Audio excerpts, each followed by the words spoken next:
I want to talk to you about something that is being taught right now in almost every cleaning business Facebook group by coaches across this entire industry. And I think it's one of the most damaging things you can do to your reputation as a cleaning business owner. Group interviews. Now, before you click off, I know what you've been told. I know the pitch. It saves you time. You get to see how multiple candidates act at once. You see how they interact, and you get it done in one shot. I have never run a group interview, not once, in my entire career as a cleaning business owner, and my retention rate is 80%. In an industry where most cleaning companies can't keep a cleaner past 90 days, 80% of my staff have been with me for over 3 years.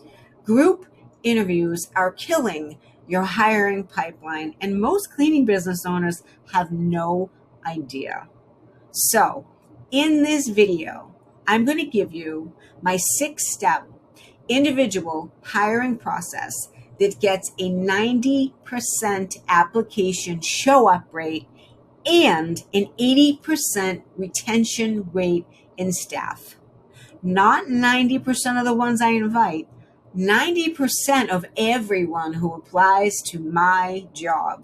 So stay with me for a minute. This is not theory. This is not a concept. By the end of this video, you will never run a group interview again. Let me tell you exactly what the group interview promise is and why it only holds up until you look at it real close. So the idea is that group interviews are efficient, that you get to see how candidates handle pressure. It saves you hours of your week by batching everyone together in one interview. And on the surface, it actually sounds like a good idea. And I understand the logic. I do. You're a busy cleaning business owner. So am I. You do not have time to interview 12 people one by one. I totally get that. But here's what no one is telling you about group interviews. So the employee pool in your town is much smaller than you think. Your local community, right? The people who might work for you, who might refer someone to work for you, who talk to each other at the school pickup and in the grocery store, that pool of people is not infinite. And word travels fast. So here's the framework I want you to hold on to for this video. I call it the reputation radius. So every hiring decision you make sends a signal to the person you hire and to the person you don't hire, and to every single person that candidate knows. You see, group interview sends a very specific signal, and it's not the one you think. I'm going to break this down into 3 parts for you. Number 1, what group interviews actually filter for. Number 2, what they cost you that you can't see on a spreadsheet. And number 3, what I do instead and why it works. I want you to meet someone. Her name is Michelle. Michelle is 34 years old. She has been cleaning houses for 3 years. She is meticulous. She is reliable. And she has never once left a client's home without doing a final walkthrough. She sees your job ad. It looks professional. It looks like a real company. So she takes her time filling out the application. And she thinks to herself, you know, this could be somewhere where I could actually grow. So she's off to a good start. She gets invited to the Zoom interview, and she takes her time to dress well, to present herself really good for this interview. She cares. She is nervous, not because she isn't qualified, because she really truly cares about getting this job. So she logs on, and then there are 11 other people on the Zoom. Nobody told her it was a group interview. She assumed reasonably that she was being considered as an individual. So the interview starts, and the loudest person in the room, of course, dominates every question. There's someone who keeps talking over everyone else, laughing a little too hard at their own answers, and making sure they are seen. Michelle is quiet, but competent. She answers questions when asked, but she does not perform. She does not compete. That's not who she is. And at the end of the interview, 3 people get told out of the 11 that they're moving forward in front of everyone else. And Michelle, unfortunately, is not one of them. And she sits there for a minute, not because she needed that job, but because she put herself out there thinking they were actually going to take their time and get to know her as a person and really consider her for the position. Instead, she felt like she was in an assembly line of people and she was told no in front of 11 strangers. I mean, that's pretty embarrassing. Now, here's the part I really need you to hear. Michelle gets off the Zoom. She texts her friend who also cleans houses for a living, and she tells her what happened. Her friend now tells another cleaner she knows, and just like that, your company gets that reputation that all of the cleaners in the area warn each other about not to go to. You didn't just lose Michelle. You lost everyone Michelle knows and everyone they know.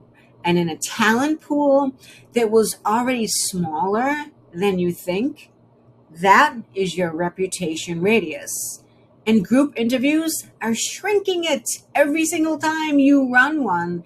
And here's the other thing nobody tells you. Group interviews don't filter for your best cleaner. They filter for your loudest applicant. The person who wins a group interview is the person who is most comfortable performing in front of complete strangers. So ask yourself this, is that the skill you need from someone who is going to be alone in your client's home, cleaning their bathroom at 9 a.m. on a Tuesday morning? No.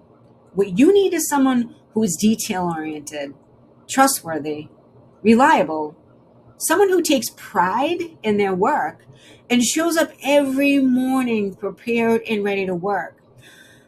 Those people, those Michelles of this world, are almost never the loudest person in the room. And your group interview just sent them home. Now, I know, I get it, what the time-saving argument is, because I've heard it 100 times. I've experienced it myself. And I know what you're thinking. You're thinking, Cheryl, I don't have time to interview everyone individually. I get 20 applications a week. I cannot sit down with all of them one by one. And I hear you. I genuinely do. But I don't want to challenge the premise of that argument. Because the reason you have 20 applications a week and you still can't find anyone worth hiring is not a volume problem. You have a filtering problem.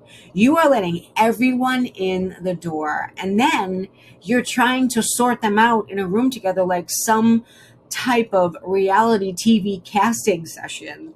I want you to tell you how I actually hire, because it has nothing to do with group interviews. I've never run them, but it has everything to do with filtering people before they ever sit across from me. So step 1, they submit a resume. That's it. That's the first filter. You would be absolutely amazed how many people will not take 5 minutes and put a resume together. And I do not want those people on my team because it's telling me they're not detail oriented. If they can't follow through on an application, they cannot follow through in a client's home, rest assured. Step 2 is they answer the relevant questions like, do you have a valid driver's license and a car? Do you have an active smartphone with an unlimited data plan because we need it for our CRM? And if they don't answer the questions, in my book, they don't make it to the interview, because what I'm watching for is if they simply can take directions. If they can't answer a few simple questions, they won't be able to clean in a detailed manner and follow my systems the way I need them to clean. Step 3, I send them to an interview reminder. And here is what happens. It's very, very interesting, because 90% of the people who make it to step 3 show up on their first Zoom call. Not 90% of the ones I think are great candidates. 90% of everyone that makes it through those steps, because by the time we get there, they have already invested in this process. They have already put in effort. They are not just answering a random Indeed ad, and they are pursuing a real opportunity at a real company that they really want. And that changes everything about how they show up. Step 4 is I now schedule the Zoom screen interview, the first interview. This is where I meet them for the first time, one on one, right? Me and them, just us. I am watching how they talk about themselves. I'm seeing what they look like, how they talk about past employers, whether they're making eye contact with me, whether they're asking me any questions. I'm not watching them compete. I'm watching them by themselves and I'm getting to know them. That tells me everything I need to know. Now, step 5, an in-person second interview. So by this point, I know a lot about this person and they know a lot about my company. We are not strangers meeting in a room full of other strangers. We are two people who have already decided there might be something here worth exploring. And then step 6 is the 3-day working interview. 3 days in the field, paid, of course. This is where I get to see everything: how they move, how they clean, how they treat a client's home, whether they're asking questions or just guessing, whether they are still showing up with the same energy on day 3 after, 2 days of cleaning, and whether or not they have the level of care standard that my company prides itself after. That is my hiring process. 6 steps every single time. No shortcuts, no group sessions, no reality TV auditions. And at the end of it, I don't just have a new hire. I have someone who chose this company, who was chosen by this company, who walked through a process that told them this place is serious and this place is worth my best. That is not a coincidence. That is why my people stay. Now, let me come back to the time of the argument because I want to be fair to it.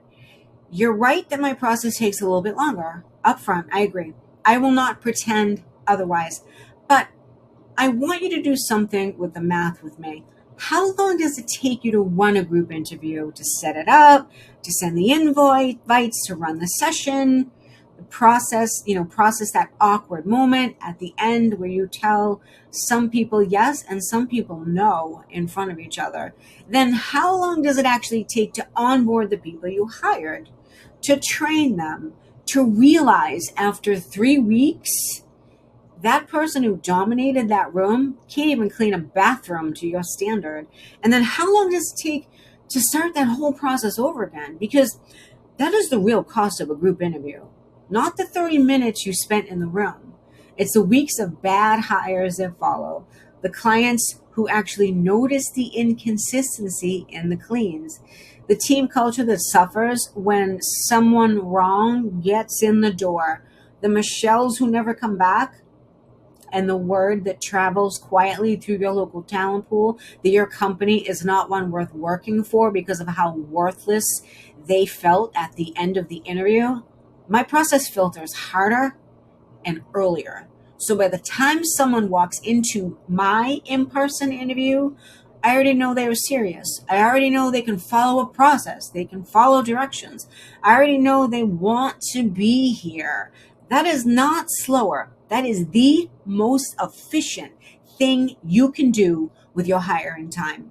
And the reputation piece, I can't put a number on what it's worth for your company to be known in your community as a cleaning business that actually treats people right, even the ones it doesn't hire.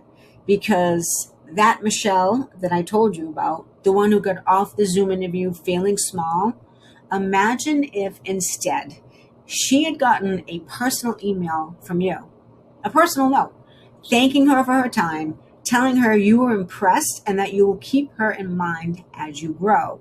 She may not be your next hire, but she will remember how you made her feel. And in a small town talent pool, that is worth more than any time a group interview is ever going to save you. So let me tell you about Libby. When Libby came to me, she thought she was doing everything right. She was holding group interviews. She was bringing multiple candidates in at the same time, running them through the room, watching how they interacted, doing all that stuff. It felt really efficient to her. It felt smart.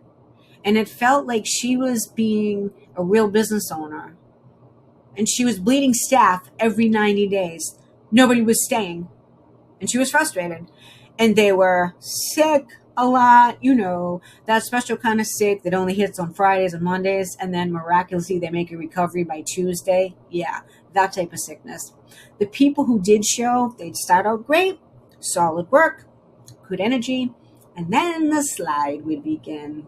The quality would drop, the complaints coming in from clients, and Libby just couldn't understand why she kept getting the same result. No matter how many people she hired, she was very, very frustrated.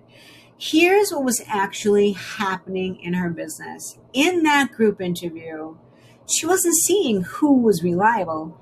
She was seeing who was performative. The person who talked the most, smiled the biggest, looked the most confident in a room full of strangers. That's who was getting hired every single time. And that skill set has absolutely nothing to do with showing up at 9 a.m. to clean someone's home without being watched. Absolutely nothing. So those are two completely different human beings. And the group interview was selecting for the wrong person every single time. Libby wasn't bad at hiring, or she wasn't hiring bad people. She was using a process that was built to find the wrong person. So we changed that process. We pulled her out of the group interviews entirely. We built a real 6-step individual hiring system, one with an actual funnel, real filtering, and a structure that reveals character before someone ever sets foot in your client's home. No more hiring whoever performed best in a crowd. She started finding people who were built for the work, and everything shifted in her business. People started showing up consistently. The "I can't make it in today" calls stopped. The excuses, they disappeared, and the drama, gone. Libby finally stopped putting on fires every single week and started actually building something she loved. She developed her team leaders, her trainers, real people who grew inside of her business because they were the right fit from day one. And just recently, 2 of her people crossed their 1-year mark with Libby's company, from someone who couldn't keep a single person past 90 days. That is not luck. That is what happens when you stop letting the wrong process pick the wrong people. So if any part of Libby's story sounds familiar, the turnover, the no-shows, the slide in quality, that's not a people problem. That's a process problem, and it's fixable. Look, I am not here to tell you that the people teaching group interviews are bad people or bad coaches. I think that they genuinely believe it saves time. And for some business models, maybe it does. But a house cleaning business is not most business models. Your team are inside people's homes. Your clients are trusting strangers with their space, their belongings, their kid rooms, and their medicine cabinets. The standard of care you need from your staff is not something you can identify by watching who dominates a room. You identify it by building a process that respects the people that are applying for your job. And it gives you the time and also the space to actually see who's the right fit for your company. You see, your hiring process is your first impression as an employer, as a cleaning business owner. And it tells every single applicant, whether you hire them or not, exactly what kind of company you are. Make your company one worth talking about, because in this industry, your reputation as an employer is just as important as your reputation with clients. So protect both. Now that you know why group interviews are killing your pipeline, the next question is, what do you do instead? I built a 3-step hiring system that helped me retain 80% of the people I hire, which drastically increased my profits. Watch that next.